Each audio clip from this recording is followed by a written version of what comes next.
Okay, let's talk about something that affects pretty much every single one of us: Social Security. We hear about it all the time. It's supposed to be the solid bedrock for retirement, but lately it feels like that bedrock has a pretty serious crack running through it.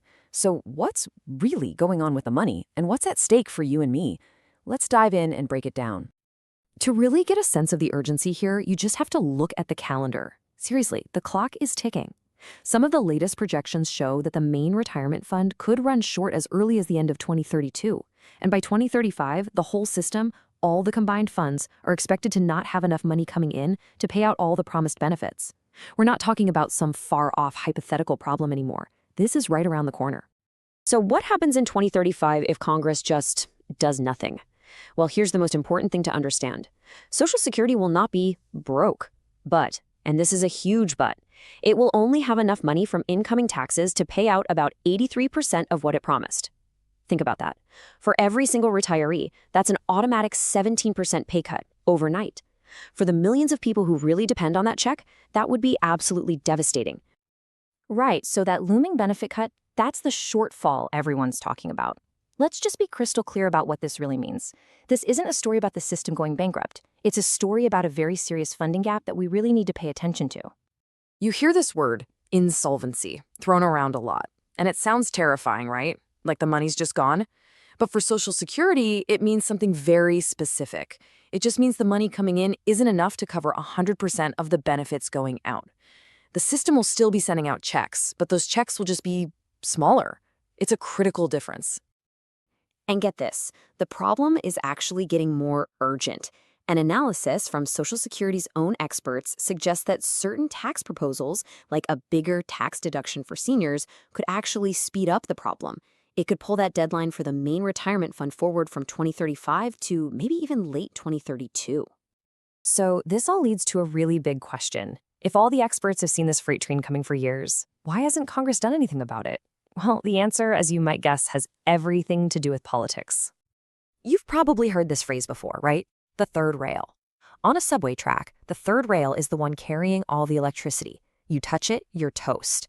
Well, in politics, Social Security has become that third rail. Any politician who seriously suggests a fix, whether it's raising taxes or tweaking benefits, risks getting politically electrocuted by angry voters.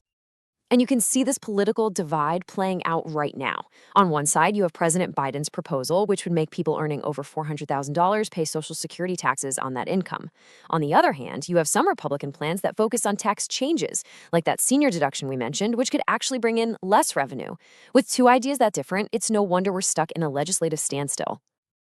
But it's not all gridlock and doom and gloom. The good news is there are some really well understood, common sense ideas that could fix this whole thing.